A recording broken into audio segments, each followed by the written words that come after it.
미국 국방부에는 동맹국을 분류하는 비밀 시스템이 있습니다. 신뢰 가능한 파트너, 주의 필요 국가, 그리고 관리 대상 국가. 2023년 가을 대한민국이 사상 처음으로 관리 대상 국가로 떨어졌습니다. 그 이유는 국제사회가 금지한 무기를 대량으로 보유하고 규범을 벗어난 행동을 한다는 평가를 받았기 때문입니다. 이에 미국은 한 명의 최고 분석가를 한국으로 보내 조사했습니다. 하지만 그는 보고서에 이렇게 썼습니다. 이 나라를 통제하려 들지 마십시오. 오히려 배우십시오. 27년 경력의 냉철한 분석가가 한국에서 무엇을 본 걸까요? 위협이라 생각했던 그것이 어떻게 존중의 대상으로 바뀐 걸까요? 그 분석가의 이름은 빅터 블랙스톤. 지금부터 그가 직접 들려주는 일주일간의 기록입니다. 나는 빅터 블랙스톤이다. 미 국방부와 연계된 워싱턴 DC의 한 싱크탱크에서 27년 동안 방산과 억제 전략을 분석해온 사람이다. 내가 하는 일은 사실 단순한 편이다. 세계 각국의 무기 보유 현황을 분석하고 그 숫자들을 토대로 위험 요소를 판단하는 것. 나토나 미 국방부, 때로는 의회 청문회에서 내 보고서가 정책의 근거가 되곤 했다. 27년이라는 시간 동안 내 판단이 크게 틀린 적은 없었다. 적어도 그때까지는 나 스스로 그렇게 확신하고 있었다. 2023년 가을 어느 평범한 오후였다. 펜타곤자 3층에 있는 내 사무실 책상 위로 한 장의 보고서가 넘어왔다. 표지에 적힌 제목은 간결했다. 대한민국 집속탄 보유 현황. 집속탄. 이 무기에 대해 잠깐 설명을 하자면 전 세계 120개국이 서명한 국제협약으로 사용이 금지된 살상무기다. 하나의 포탄 안에 수백 개의 작은 폭탄이 들어있어서 넓은 지역을 한 번에 타격할 수 있다. 문제는 불발률이 높다는 것이었다. 전쟁이 끝난 뒤에도 땅속에 남아있다가 민간인을 해치는 경우가 많았기 때문이다. 그래서 국제사회는 이 무기를 악마의 유산이라고 불렀고 대부분의 나라들이 더 이상 사용하지 않기로 약속했던 것이다. 그런데 우리의 동맹국 중 하나가 바로 그 금기의 무기를 세계 최대 규모로 보유하고 있다는 내용이었다. 보고서를 펼치는 순간 나는 손을 멈출 수밖에 없었다. 첫 페이지에 나온 숫자 하나가 내 시선을 완전히 사로잡았기 때문이다. 대한민국의 집속탄 보유량. 그 수치는 솔직히 말해서 충격적이었다. 내가 27년 동안 분석해온 수많은 나라들, 심지어 우리의 오랜 동맹국들과 비교해도 월등히 많은 규모였으니까 처음에는 당연히 오류라고 생각했다. 데이터 입력 과정에서 실수가 있었을 거라고 믿고 싶었다. 그래서 정보 출처를 하나하나 재확인했다. 위성 데이터, 정보기관의 보고서, 무역 통계까지 다시 뒤졌다. 하지만 모든 자료가 같은 결과를 가리키고 있었다. 이건 오류가 아니었다. 문제는 보유량만이 아니었다. 한국이라는 나라의 방산 성장 속도 자체가 나를 더욱 불안하게 만들었다. 불과 10년 전만 해도 한국은 세계 무기 수출 순위에서 20위권밖에 머물러 있던 나라였다. 그런데 지금은 세계 10위 안에 당당히 들어와 있었다. K9 자주포, 천궁방공 미사일, 현무 탄도미사일. 몇 년 전까지만 해도 이름조차 생소했던 무기 체계들이 이제는 국제 방산 전시회에서 단골 화제가 되고 있었다. 성장이라는 건 분명 좋은 일이다. 하지만 너무 빠른 성장은 내 경험상 통제 능력의 상실을 의미하는 경우가 많았다. 특히 국제 규범을 벗어나는 행동이 함께 나타나기 시작하면 그건 더 이상 단순한 동맹의 문제가 아니었다. 관리가 필요한 대상이 되는 것이다. 나는 그날 한국을 내 머릿속 분류 체계에서 관리 대상 국가 목록에 올렸다. 27년 경력 동안 동맹국을 그 칸에 집어넣은 건 그때가 처음이었다. 보고서의 마지막 페이지를 넘겼을 때 단 한 줄의 지시문이 눈에 들어왔다. 집속탄 보유 실태 직접 확인 요망. 나는 천천히 노트북을 닫았다. 그때까지 나는 한국이라는 나라를 어느 정도 안다고 생각하고 있었다. 경제 기적을 이뤄낸 나라, 민주화를 성공시킨 나라, 기술력으로 빠르게 성장하는 나라. 하지만 그건 아마도 표면만 본 것이었다. 숫자는 거짓말을 하지 않는다. 그리고 내 앞에 놓인 그 숫자들은 분명하게 말하고 있었다. 이 나라는 우리가 생각하는 것보다 훨씬 복잡한 나라라고. 어쩌면 예상보다 훨씬 위험할 수도 있다고. 2주 뒤 나는 인천으로 향하는 비행기에 몸을 싣었다. 직접 가서 확인해야 했다. 그 숫자 뒤에 정확히 무엇이 숨어 있는지, 그리고 그것이 정말로 통제가 필요한 위험인지 아니면 내가 놓치고 있는 다른 무언가가 있는지를. 그때는 몰랐다. 그 여정이 내 27년 경력 전체를 뒤흔들게 될 거라는 사실을 말이다. 2023년 10월 중순 인천국제공항에 도착했다.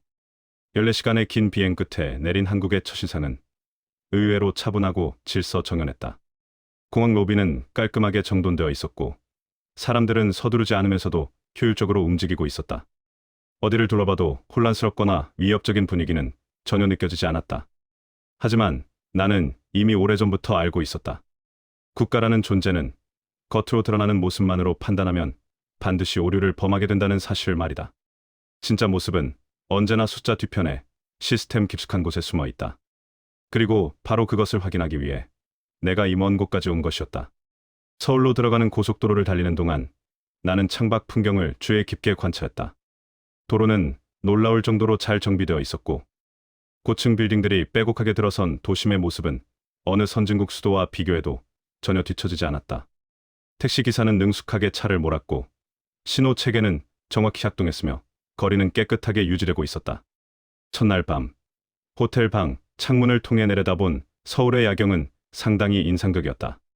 한강을 가로지르는 다리 위로 차량들의 불빛이 끊임없이 흐르고 빌딩 숲 사이로 형형색색의 네온사인들이 반짝이고 있었다. 평화로운 도시처럼 보였다. 하지만 나는 그 평화로운 겉모습 때문에 긴장을 풀지는 않았다. 표면 아래에 무엇이 숨어 있는지 그게 바로 내가 확인해야 할 것이었으니까.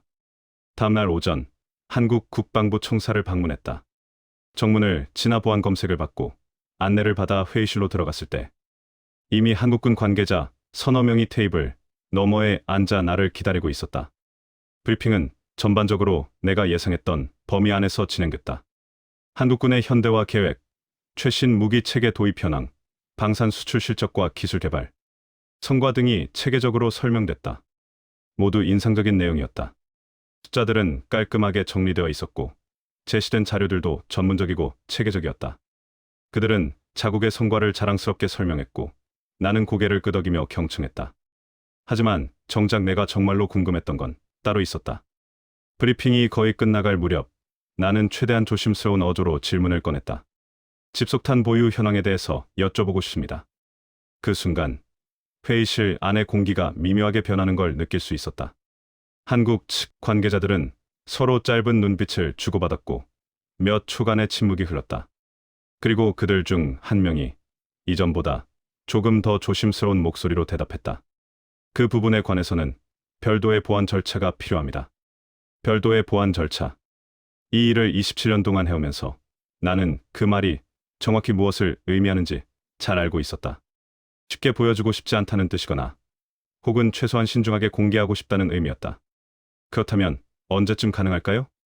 내일 오전에 별도로 연락을 드리도록 하겠습니다. 그들의 표정은 여전히 정중했지만 더 이상의 추가 질문은 받지 않겠다는 의사가 분명하게 느껴졌다. 나는 더 이상 묻지 않았다. 어차피 내일이면 직접 확인하게 될 테니까. 하지만 한 가지는 더욱 확실해졌다. 이 사람들은 무언가를 숨기고 있거나 최소한 신중하게 다루고 있다는 것이. 다음날 아침 일찍 호텔 로비에서 연락이 왔다. 곧 차량이 도착할 예정이니 준비하라는 내용이었다. 10분쯤 지났을 때 호텔 정문 앞에 검은색 세단 한 대가 조용히 멈췄다. 차창은 짙은 선팅으로 완전히 가려져 있었고 번호판도 일반 차량들과는 확연히 달랐다. 뒷좌석에 앉자마자 운전사는 간단한 인사만 하고는 곧바로 출발했다. 어디로 가는 겁니까? 곧 도착하실 겁니다. 그게 그가 한 말의 전부였다. 차는 서울 도심을 벗어나기 시작했다. 고층 빌딩들이 점차 사라지고 낮은 주택가를 지나더니 이윽고 산과 들판이 나타났다. 도로는 점점 좁아졌고 주변 풍경은 점점 더 한적해졌다. 1시간 정도 달렸을 때 차가 어느 산자락 아래에서 천천히 속도를 줄이기 시작했다. 멀리서 철조망과 감시탑이 보였다. 군사시설 검문소였다. 무장한 경비병 2명이 차를 세우고 신분증을 꼼꼼하게 확인했다. 그들의 눈빛은 날카로웠고 움직임은 철저하게 훈련받은 사람들의 그것이었다. 확인이 끝나고 통과 신호가 떨어졌다. 차는 다시 천천히 움직이기 시작했는데 이번에는 지상도로가 아니라 지하로 내려가는 경사로로 접어들었다. 지하 주차장 같은 곳에 차가 멈췄고 안내원이 나를 엘리베이터로 안내했다. 엘리베이터는 지하로 정확히 몇 층인지도 알 수 없을 만큼 깊은 곳으로 천천히 내려갔다. 문이 열렸을 때 내 앞에 펼쳐진 광경은 단순한 지하 주차장이나 창고가 아니었다. 두꺼운 콘크리트 벽, 무거운 철문, 천장까지 이어지는 복잡한 환기 시스템. 이건 단순한 보관 시설의 수준이 아니었다. 완전히 구축된 지하 요새에 가까웠다. 안내원이 앞장서서 걸었고 나는 그의 뒤를 따랐다. 복도는 생각보다 길었고 우리의 발소리만이 울려 퍼졌다. 그리고 마지막 철문 앞에 도착했을 때 안내원이 멈추어 서서 보안 장치에 손을 갖다 댔다. 철문이 천천히 열리기 시작했다. 그리고 그 안쪽으로 보이는 광경을 나는 평생 잊지 못할 것 같았다. 샵샵 3장, 악마의 무기, 그리고 계산, 어르신, 최적화 제작성. 철문이 천천히 열렸고 그 안쪽으로 펼쳐진 광경은 내가 27년간 분석가로 살아오면서 본 어떤 군사시설과도 확연히 달랐다. 지하 보관 창고라고 부르기에는 그 규모가 너무나 압도적이었다. 천장까지 닿을 듯한 높이의 금속 선반들이 마치 끝이 없는 것처럼 저 멀리까지 이어져 있었다. 그 선반 위에는 규격화된 녹색 탄약 상자들이 한 치의 빈틈도 없이 정확하게 정렬되어 있었다. 형광등, 불빛 아래에서 반사되는 금속 표면들이 마치 거대한 도서관의 서가처럼 질서정연하게 보였다.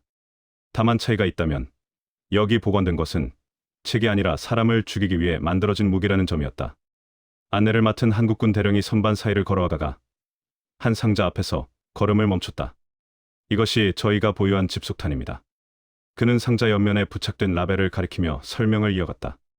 한 상자에 들어있는 자탄의 개수, 유효 사거리, 그리고 살상 반경까지 모든 정보가 정확하고 명료하게 표기되어 있었다. 나는 그 숫자들을 보면서 거의 반사적으로 머릿속에서 계산을 시작했다. 한 상자당 들어있는 자탄의 개수를 확인하고 한 선반에 쌓여있는 상자들의 숫자를 세고 이 넓은 공간 안에 설치된 선반들의 총 개수를 가늠했다. 그리고 대략적인 계산이 끝났을 때 나는 잠시 숨을 멈출 수밖에 없었다. 이 방 하나에 보관된 집속탄만으로도 웬만한 중소 국가가 보유한 전체 물량을 훌쩍 넘어서는 수준이었기 때문이다. 이런 보관시설이 몇 군데나 있습니까? 대령은 잠시 망설이는 듯하더니 조용하면서도 분명한 어조로 대답했다. 전국 여러 곳에 분산해서 보관하고 있습니다. 여러 곳에 분산 보관. 즉, 내가 지금 보고 있는 이 엄청난 규모가 전부가 아니라는 의미였다. 그런데 나를 더욱 놀라게 만든 건 단순한 보유량이 아니라 그것을 관리하는 방식이었다. 모든 상자마다 바코드가 정확하게 부착되어 있었고 정기적으로 상태를 점검한 날짜와 담당자 정보가 라벨에 인쇄되어 있었다. 시설 내부의 온도와 습도는 자동 시스템으로 24시간 조절되고 있었으며 천장 곳곳에 설치된 CCTV 카메라들이 모든 구역을 빈틈없이 감시하고 있었다. 대령은 손에 들고 있던 태블릿을 켜서 화면을 내게 보여줬다. 실시간으로 모든 탄약의 정확한 위치와 상태를 추적하고 있습니다. 화면 속에는 이 시설뿐만 아니라 전국 각지에 분산되어 있는 다른 보관 시설들의 현황까지 한눈에 표시되어 있었다. 만약 비상 상황이 발생한다면 24시간 이내에 전국 어느 지역이든 신속하게 전개할 수 있도록 체계가 구축되어 있습니다. 그의 말투는 매우 담담했다. 마치 지극히 당연한 사실을 설명하는 것처럼 말이다. 하지만 나에게는 전혀 당연한 일이 아니었다. 이건 단순히 무기를 쌓아두고 방치하는 수준이 아니었다. 완벽하게 완성된 작전 시스템이었다. 분산 보관을 통해 한 곳이 타격을 받아도 전체 전력이 무력화되지 않도록 리스크를 최소화하고 실시간 추적 시스템으로 관리 효율을 극대화하고 언제든 신속하게 전개할 수 있는 능력까지 확보해 놓은 것이었다. 나는 문득 미국의 비슷한 시설들을 떠올렸다. 물론 미국도 집속탄을 상당량 보유하고 있다. 국제협약에 서명하지 않았으니까 보유 자체는 합법이다. 하지만 관리 수준을 놓고 본다면 솔직히 말해서 이 정도는 아니었다. 많은 경우 오래된 창고에 보관되어 있고 정기 점검도 예산 부족을 이유로 자주 미뤄지는 편이었으며 실전 전개 훈련 같은 건 거의 실시하지 않는 실정이었다. 그런데 한국은 완전히 달랐다. 정기적인 실전 훈련, 신속한 전개 체계, 철저한 상태 관리. 이건 창고에 방치된 무기가 아니라 언제든 실제로 사용할 준비가 완료된 살아있는 억제력이었다. 다시 복도를 걸으면서 나는 대령에게 조심스럽게 물었다. 이런 시설을 운영하고 유지하는 데 드는 비용이 상당할 텐데요. 그렇습니다. 적지 않은 예산이 투입되고 있습니다. 그럼에도 불구하고 이렇게까지 철저하게 유지하는 이유가 무엇입니까? 대령은 잠시 생각에 잠기는 듯하더니 천천히 그러나 분명하게 대답했다. 사용하지 않기 위해서입니다. 사용하지 않기 위해서라고요? 네. 이것이 존재한다는 사실 자체가 억제력으로 작용할까요? 그의 대답은 논리적이었다. 사실 억제 이론의 가장 기본적인 원칙이기도 했다. 하지만 뭔가 완전히 납득이 되지는 않았다. 이 정도 규모라면 단순한 억제를 넘어서는 수준이 아닌가? 도대체 왜 이렇게까지 많은 양을 보유해야만 하는 걸까? 나는 질문의 방향을 조금 바꿔봤다. 그렇다면 왜 하필 집속탄입니까? 다른 무기 체계도 많은데 말입니다. 대령은 또다시 잠시 침묵했다. 그리고 천천히 입을 열었다. 그 부분은 내일 더 자세히 말씀드리는 게 좋을 것 같습니다. 시설을 나와 지상으로 다시 올라왔을 때는 이미 해가 많이 기울어 있었다. 차 안에서 서울로 돌아가는 동안 나는 계속 창밖을 바라보며 깊은 생각에 잠겼다. 오늘 직접 눈으로 본 것은 분명히 충격적이었다. 하지만 동시에 여전히 설명되지 않는 부분들이 너무 많았다. 한국은 왜 국제사회의 비난을 감수하면서까지 이 무기를 대량으로 보유하는 것일까? 왜 이렇게 체계적으로 거의 집착에 가까울 정도로 철저하게 관리하는 것일까? 숫자만으로는 답이 나오지 않았다. 그날 밤 호텔 방에서 노트북을 켜고 중간 보고서 초안을 작성하려고 시도했지만 손이 제대로 움직이지 않았다. 항상 명확하고 확신에 차 있던 내 판단 기준이 처음으로 심하게 흔들리고 있었다. 한국은 정말로 위험한 나라인가? 아니면 내가 아직 파악하지 못한 중요한 무언가를 놓치고 있는 것인가? 27년의 긴 경력 동안 이렇게 확신이 서지 않았던 적은 단 한 번도 없었다. 그리고 바로 그 사실이 나를 더욱 불안하게 만들었다. 내장. 시설 시찰을 마친 다음 날 오전, 나는 한국 국방 관계자들과 다시 마주 앉았다. 하지만 이번 만남은 전날까지의 공식적인 브리핑과는 분위기가 달랐다. 회의실이 아니라 조용한 카페의 한적한 구석 자리였고, 양복 차림의 관계자들 대신 군복을 입은 대령 한 명만이 나와 마주 앉아 있었다. 전날 시설을 안내해 준 바로 그 사람이었다. 좀 더 솔직한 대화를 나누는 게 좋을 것 같습니다. 그가 먼저 입을 열었다. 나도 고개를 끄덕였다. 이제는 공식적인 외교 수사가 아니라 진짜 이야기를 들어야 할 때였다. 나는 돌려 말하지 않고 직접적으로 물었다. 왜 집속탄입니까? 국제사회의 비난을 감수하면서까지 왜 그 무기를 그렇게 많이 보유하고 있습니까? 대령은 잠시 커피를 한 모금 마시더니 천천히 대답했다. 질문 하나 드려도 되겠습니까? 물론입니다. 그렇다면 미국은 왜 그 협약에 가입하지 않았습니까? 그 순간 나는 잠시 말문이 막혔다. 사실이었기 때문이다. 미국도, 중국도, 러시아도, 이스라엘도 군사 강국이라 불리는 나라들 중 상당수가 집속탄 금지 협약에 서명하지 않았다. 그건 전략적 필요성 때문이었죠. 대령이 내 말을 이어받았다. 미국도 필요하다고 판단했기 때문에 가입하지 않은 겁니다. 우리도 마찬가지입니다. 그의 목소리는 차분했지만 그 안에는 분명한 확신이 담겨 있었다. 하지만 한국의 보유량은 다른 나라들과 비교해도 지나치게 많지 않습니까? 내가 다시 물었다. 대령은 천천히 고개를 끄덕였다. 많습니다. 인정합니다. 하지만 그건 선택의 문제가 아닙니다. 그는 가방에서 작은 지도 한 장을 꺼내 테이블 위에 펼쳤다. 한반도 지도였다. 여기가 휴전선입니다.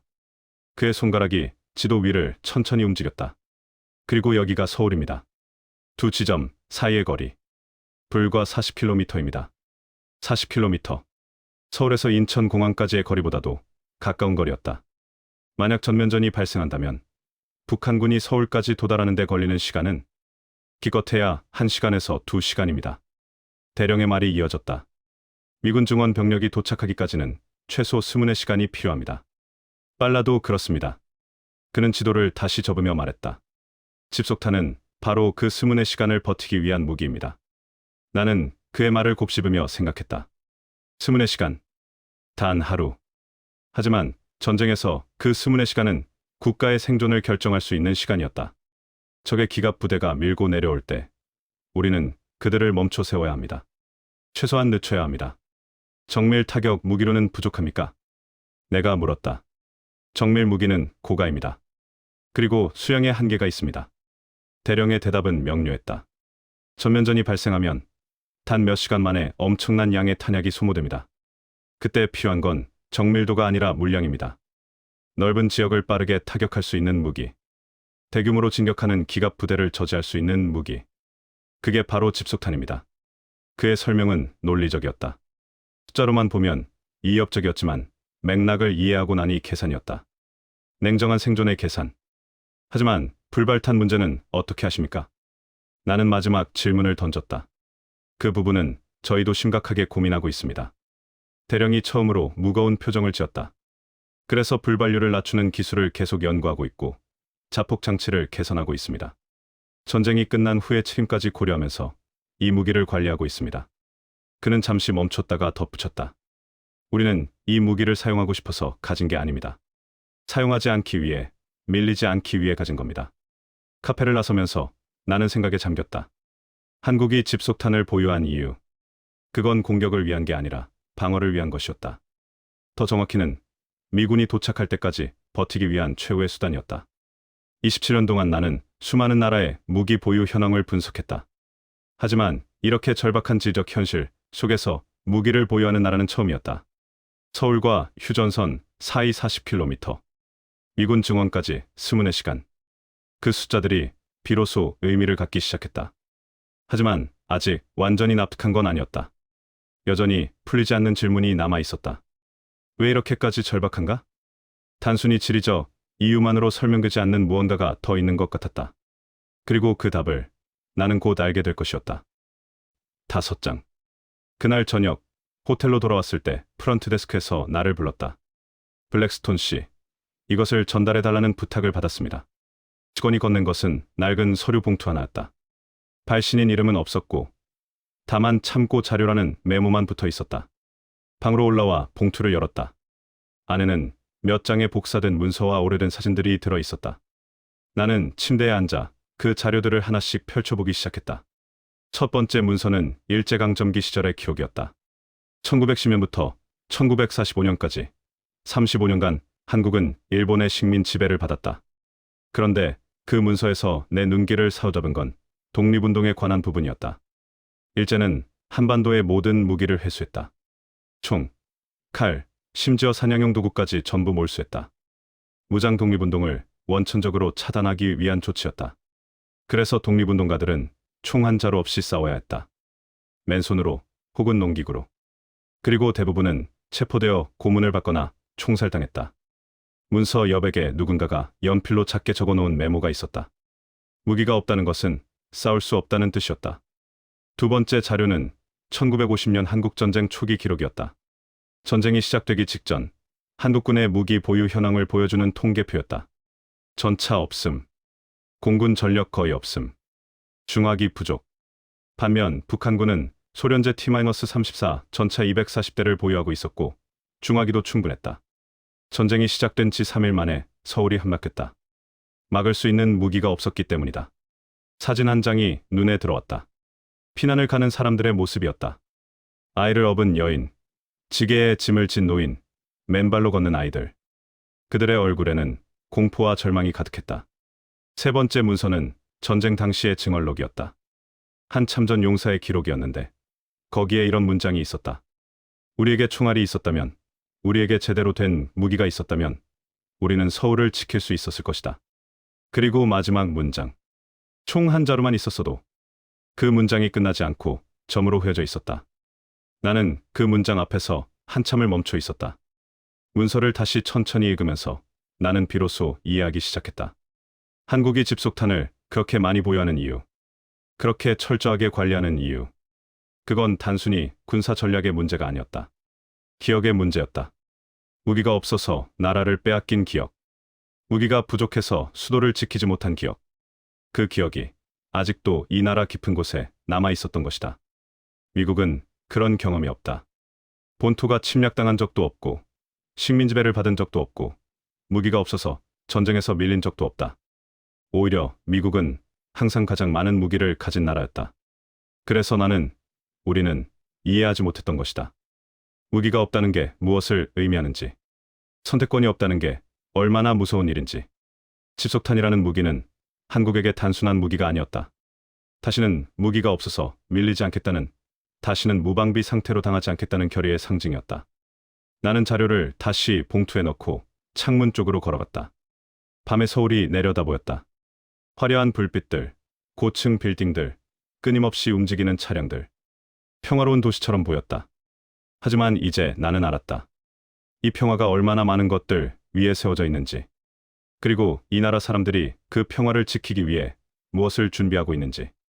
27년간 나는 숫자로만 국가를 판단해왔다. 무기 보유량, 군사 예산, 전력 지수. 하지만 숫자 뒤에는 항상 이야기가 있었다. 역사가 있었고, 기억이 있었고, 그 기억에서 비롯된 결의가 있었다. 그걸 보지 못했던 것이 내가 저지른 첫 번째 오류였다. 다음날 아침, 나는 다시 한국 관계자들을 만났다. 하지만 이번에는 내가 먼저 말했다. 어젯밤 자료를 받았습니다. 그리고 읽었습니다. 대령이 조용히 고개를 끄덕였다. 이제 조금은 이해가 됩니까? 네. 조금은요. 나는 솔직하게 대답했다. 하지만 아직 완전히 납득한 건 아닙니다. 더 알아야 할 것들이 있을 것 같습니다. 대령은 잠시 생각하더니 말했다. 그렇다면 오늘은 조금 다른 이야기를 해드리겠습니다. 그의 표정이 전보다 조금 더 진지해졌다. 집속탄을 어떻게 관리하고 있는지에 대해서 말입니다. 나는 고개를 끄덕였다. 이제 마지막 퍼즐 조각을 맞출 시간이었다. 6장. 그날 오후, 만남의 장소는 회의실이 아니었다. 대령이 안내한 곳은 국방부 건물 옥상에 마련된 작은 정원이었다. 서울 시내가 한눈에 내려다보이는 조용하고 한적한 공간이었다. 여기서 이야기하는 게 더 편할 것 같습니다.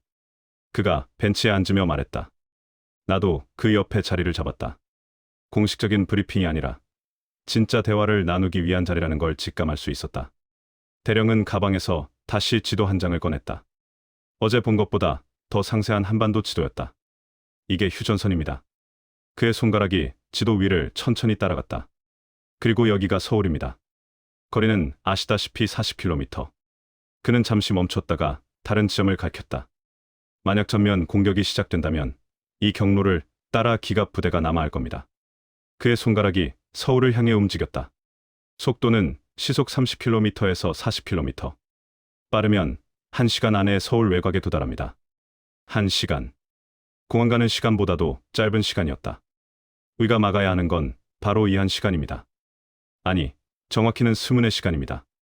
대령의 목소리는 차분했지만 그 무게감은 결코 가볍지 않았다. 집속탄은 선제 공격용 무기가 아닙니다. 그가 단호하게 말했다. 이건 밀리지 않기 위한 무기입니다. 버티기 위한 무기입니다. 대규모 기갑 부대가 진격해올 때 우리는 그들의 속도를 늦춰야 합니다. 최소한 멈춰 세워야 합니다. 그래야 증원 부대가 도착할 시간을 벌 수 있으니까요. 나는 고개를 끄덕이며 들었다. 논리적이었다. 전략적으로도 타당했다. 하지만 여전히 하나의 질문이 남아 있었다. 불발탄 문제는요. 전쟁이 끝난 뒤에도 남아서 민간인을 해치는 문제 말입니다. 대령의 표정이 조금 더 진지해졌다. 그 부분이 저희가 가장 심각하게 고민하는 지점입니다. 그는 태블릿을 꺼내 몇 가지 자료를 보여주기 시작했다. 저희는 단순히 집속탄을 쌓아두기만 하는 게 아닙니다. 계속해서 개선하고 있습니다. 화면에는 연구 개발 프로젝트 목록이 표시되어 있었다. 첫째, 불발률을 낮추는 기술을 개발하고 있습니다. 기존 집속탄의 불발률은 5%에서 10%였습니다. 하지만 저희가 개발 중인 차세대 모델은 1% 이하로 낮추는 것을 목표로 하고 있습니다. 둘째, 자폭 메커니즘을 강화하고 있습니다. 일정 시간이 지나면 자동으로 자폭하는 장치를 내장해서 불발탄이 땅에 남는 것을 최소화하려고 합니다. 셋째, 정밀도를 높이고 있습니다. 무차별적인 광역 타격이 아니라 필요한 지역만 선택적으로 타격할 수 있도록 유도 기술을 접목하고 있습니다. 나는 화면을 보며 놀라움을 감추지 못했다. 이건 예상하지 못한 부분이었다. 한국은 그저 집속탄을 대량으로 비축해둔 것이 아니었다. 그 무기를 더 안전하게, 더 책임감 있게 사용할 수 있도록 끊임없이 연구하고 있었던 것이다. 물론 집속탄이라는 무기 자체가 가진 한계는 있습니다. 대령이 솔직하게 인정했다. 하지만 저희는 그 한계를 인정하면서도 그것을 최소화하기 위해 노력하고 있습니다. 이 무기를 포기할 수는 없습니다. 생존이 걸린 문제니까요. 하지만 무책임하게 사용할 수도 없습니다. 그건 저희의 윤리이자 책임이니까요. 그 순간 내 머릿속에서 무언가가 무너지는 느낌이 들었다. 27년 동안 나는 명확한 기준으로 국가들을 분류해왔다. 규범을 지키는 나라와 그렇지 않은 나라. 책임 있는 나라와 무책임한 나라. 통제 가능한 나라와 통제 불가능한 나라. 한국을 처음 봤을 때 나는 그들을 규범을 벗어난 나라로 분류했었다. 집속탄을 대량으로 보유하고 국제협약에 가입하지 않았으니까. 하지만 지금 보니 그건 너무 단순한 판단이었다. 한국은 규범을 무시한 게 아니었다. 다만 생존과 윤리 사이에서 자신만의 균형감을 찾고 있었던 것이다. 무기를 포기하지 않되 그 무기를 더 안전하게 만들려고 노력하고 있었다. 억제력을 유지하되 그 억제력이 가진 부작용을 최소화하려고 애쓰고 있었다. 블랙스톤 씨, 대령이 나를 불렀다. 저희는 전쟁을 원하지 않습니다. 이 무기를 사용하고 싶지도 않습니다. 다만 밀리고 싶지 않을 뿐입니다.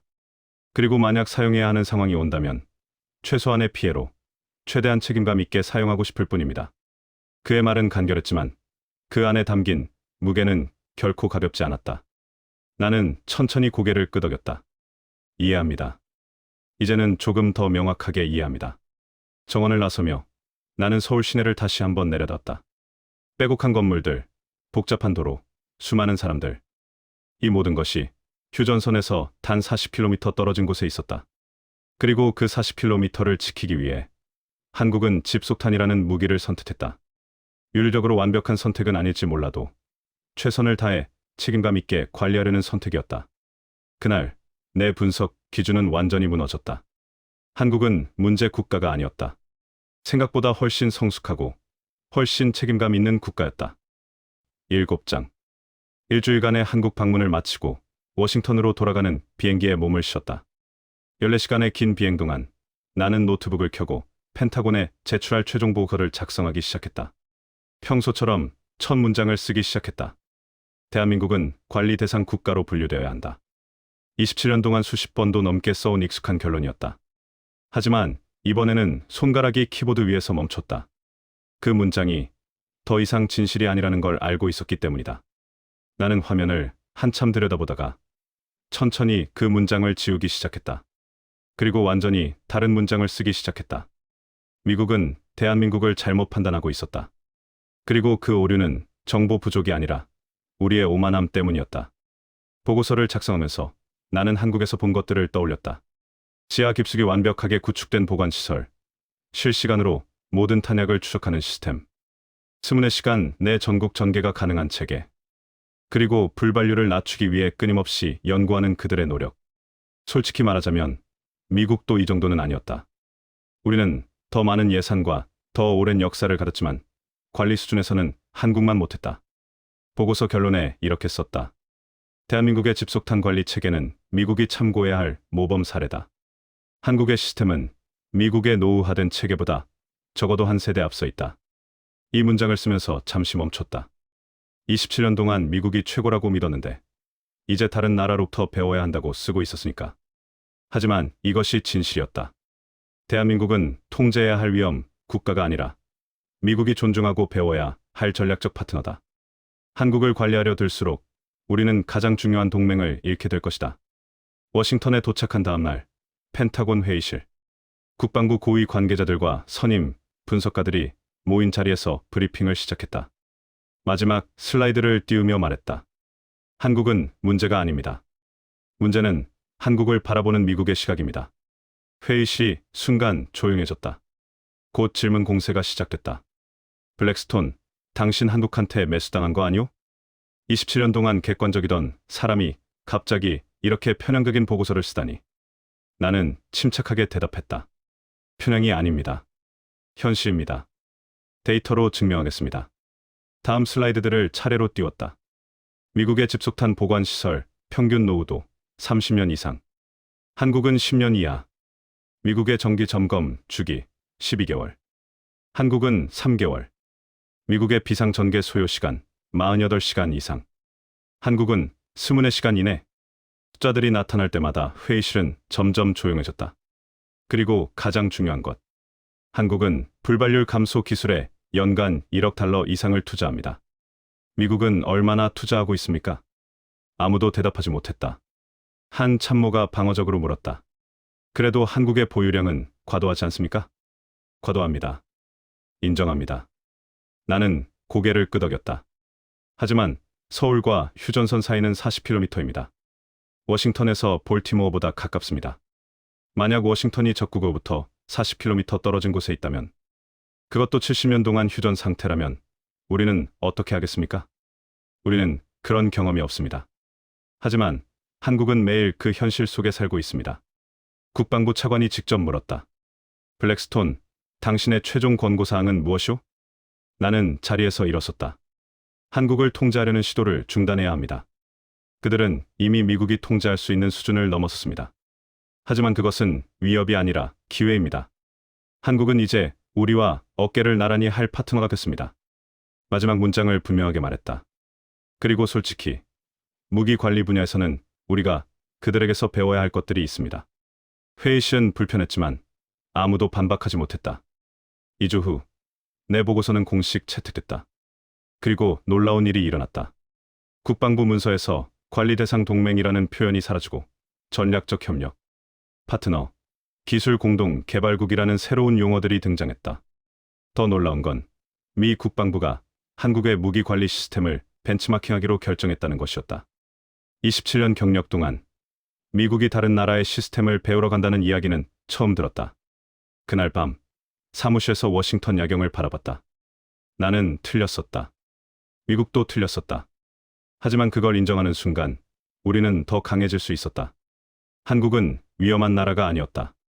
너무 빠르게, 너무 체계적으로 성장해서 우리가 따라잡지 못했을 뿐이었다. 그리고 이제는 우리가 존중하고 함께 가야 할 파트너였다. 통제할 수 없어서가 아니라 통제할 필요가 없어서.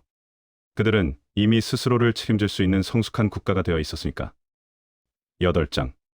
내 보고서가 공식적으로 채택된 후 변화는 생각보다 훨씬 빠르게 일어났다. 조용하지만 매우 확실한 방식으로 미국 국방부 내부에서 한국을 바라보는 시선이 근본적으로 달라지기 시작했다.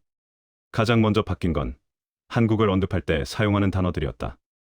회의 자료에서 한국의 집속탄 문제라는 표현이 사라지고 대신 한국의 억제 전략이라는 용어가 자리를 잡았다. 관리가 필요한 동맹국이라는 분류에서 전략적 협력 파트너라는 완전히 새로운 범주로 재분류되기 시작했다.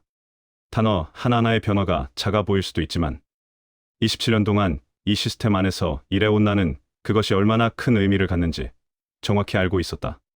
더 놀라운 변화는 실무 차원에서 구체적으로 일어나기 시작했다. 내 보고서가 제출된 지 3개월 후 미 국방부는 한국과의 기술 협력 프로젝트를 공식적으로 승인했다.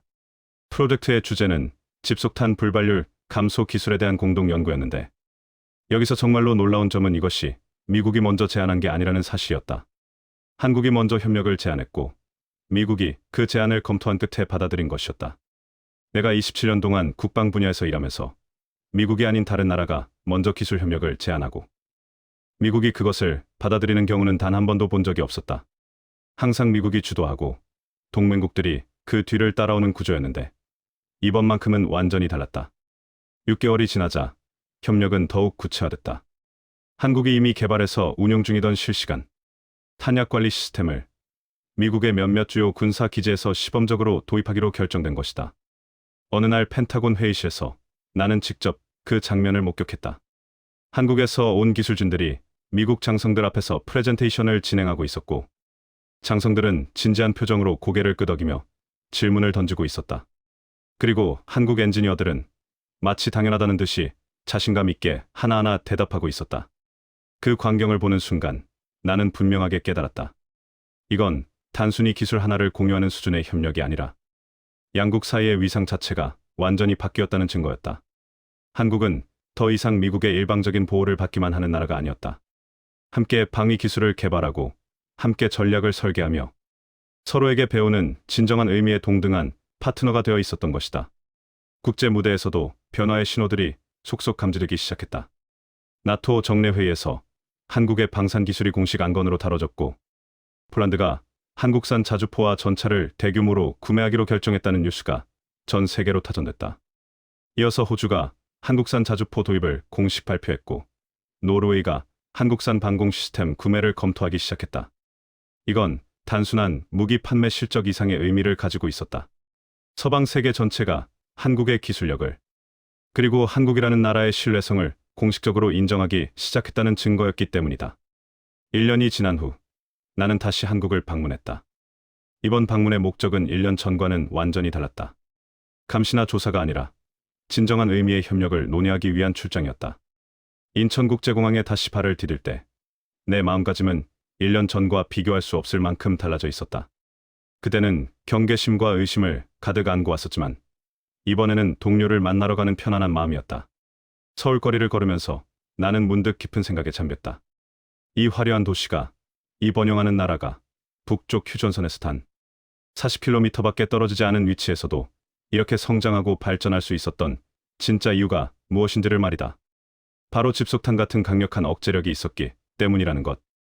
그리고 그 위험한 억제력을 철저하고 책임감 있게 관리해왔기 때문이라는 것을 비로소 완전히 이해하게 됐다.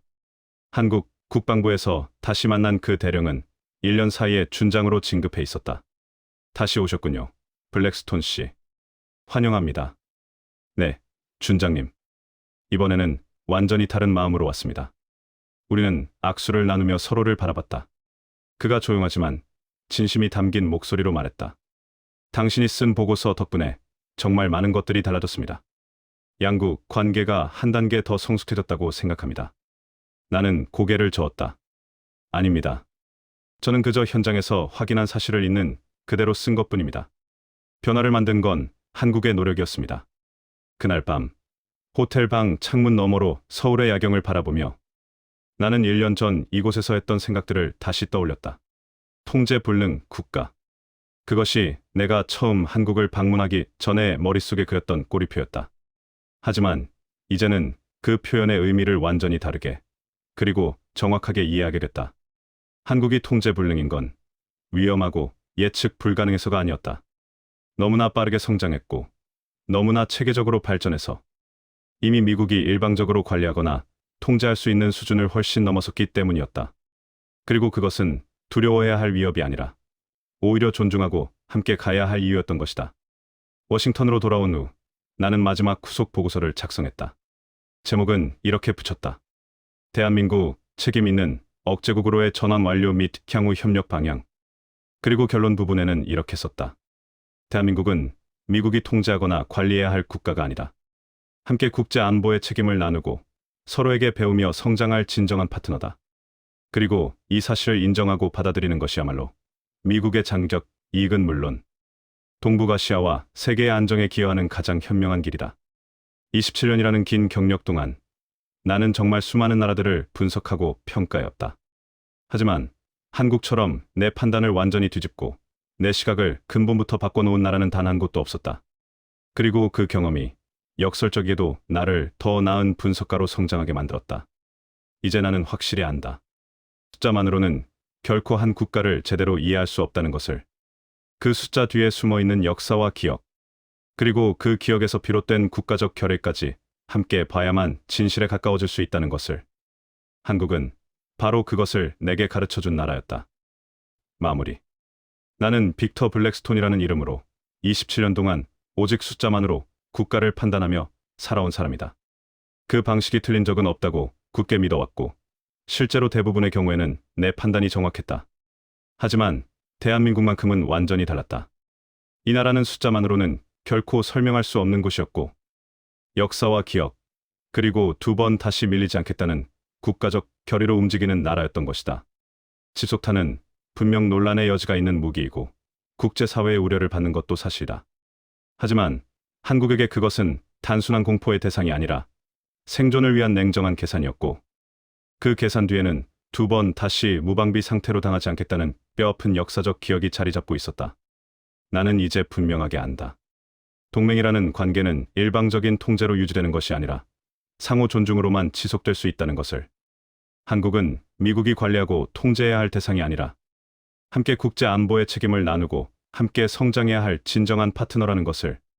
그리고 바로 그 사실을 솔직하게 인정하는 것이 결국 미국의 장기적 이익에도 가장 부합하는 현명한 선택이라는 것을 말이다. 27년 만에 처음으로 나는 내가 틀렸다는 사실을 인정했다. 그리고 놀랍게도 바로 그 인정이 나를 더 나은 분석가로 만들어 주었다.